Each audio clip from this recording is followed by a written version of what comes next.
What's up? This is Brett with Dub Academy, and today I'm going to show you how to make gliding saw basses and gliding sub basses, kind of used in most modern hip hop music. So let's check it out.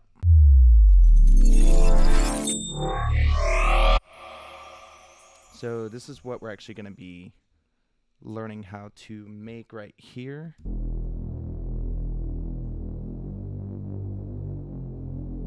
Right, that's the gliding saw. Right, and when the sub kicks in, we're going to be going over this sub here.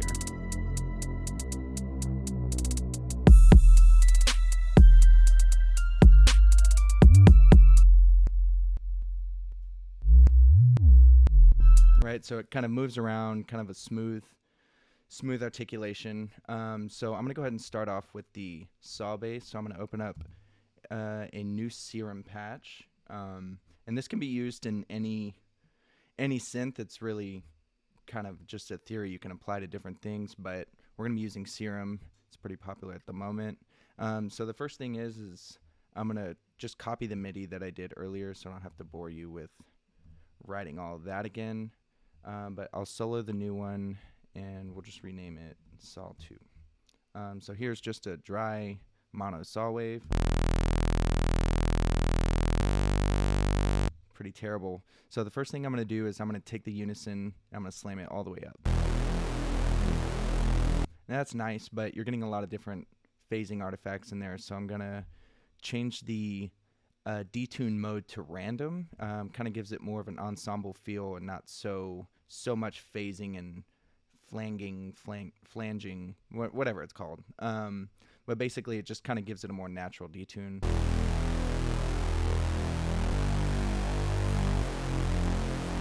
Not bad.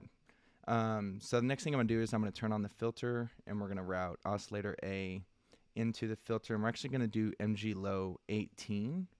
And I'm going to take the fat knob, which really just kind of applies a small amount of saturation to keep the dynamics from being too different from each other, so it's more of a consistent sound coming out of the master. So let's listen to what that sounds like.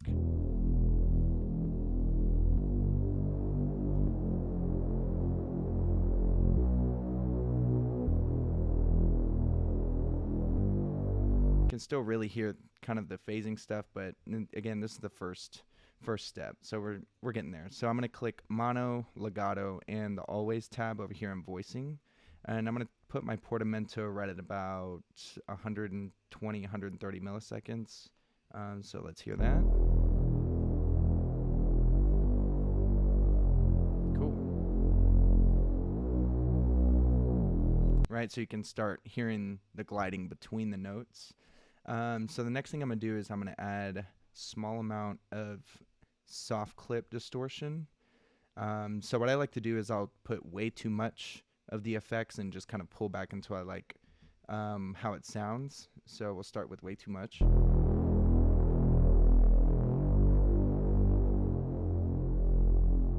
Right, you can still hear that phasing in there, so I'm going to detune it just a bit more.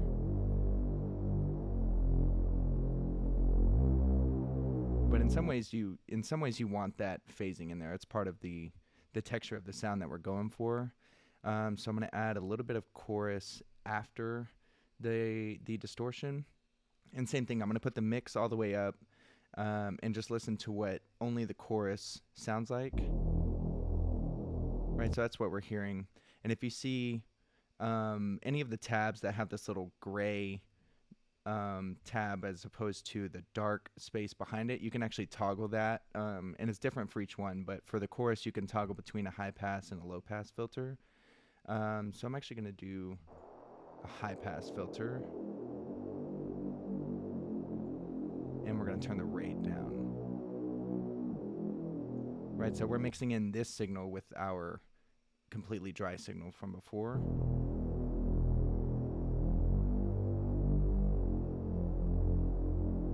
It kind of smooths out some of those phasing issues we were talking about. The last thing I'm going to do is I'm actually going to add some reverb. So same thing, size a little bit down, but I'm going to put the mix all the way up so we hear what we're actually bringing in. Right, so way too much low end right off the bat.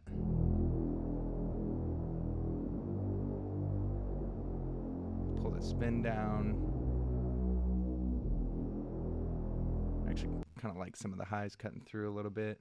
And we'll bring the decay up just a hair. And start pulling back the dry wet. So we're really just applying chorus and reverb to the mid to mid high frequencies, which again is going to help smooth out some of those phasing issues. And the last thing I'm going to do is I'm actually going to turn on oscillator B, make sure you route it into the filter. But I kind of want this one to be just sitting right in the middle as opposed to detuned in stereo. And I might actually do three voices that kind of sit closer to the middle.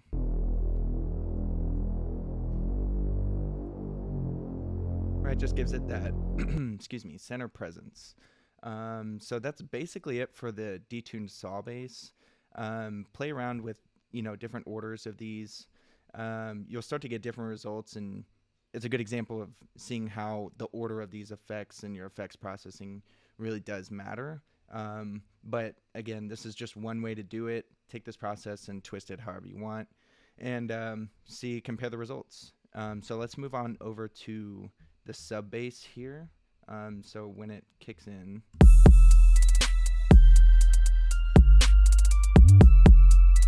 right, same thing. We're going to be using Serum for this. So I'm going to make a new Serum track, and we'll just call it sub 2.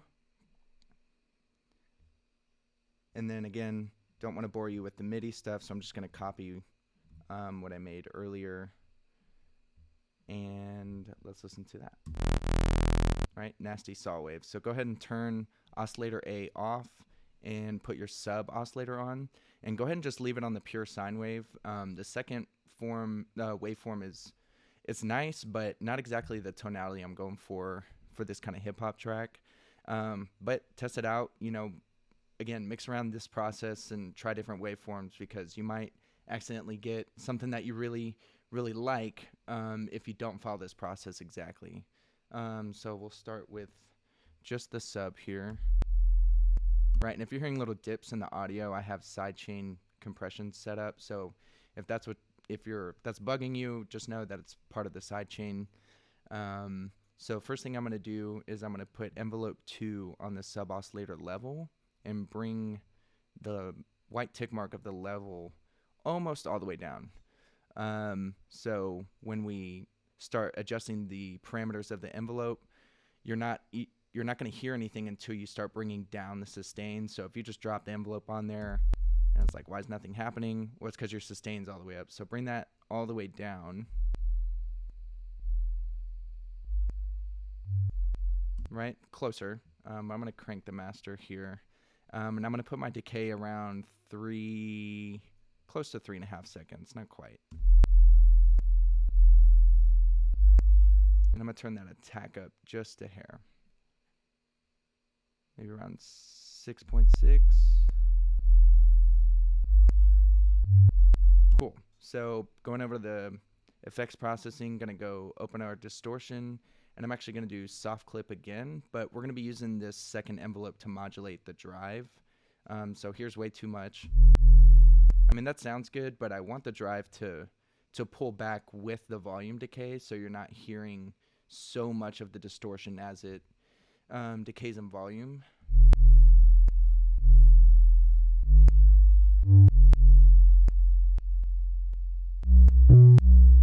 Right, and it's just kind of pokey with the articulation, so let's bring our portamento up, mono legato on, and let's try to get it around the same portamento time as our saw bass that we did a second ago. And that's really just to kind of provide consistency for the rest of the track.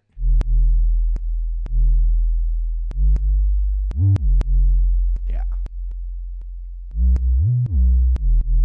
Yeah. And so that's pretty much it.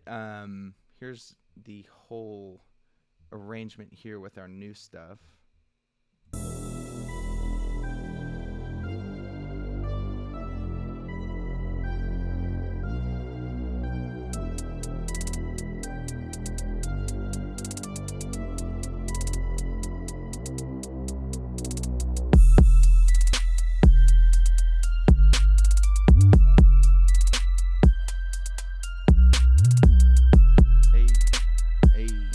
So that's pretty much it.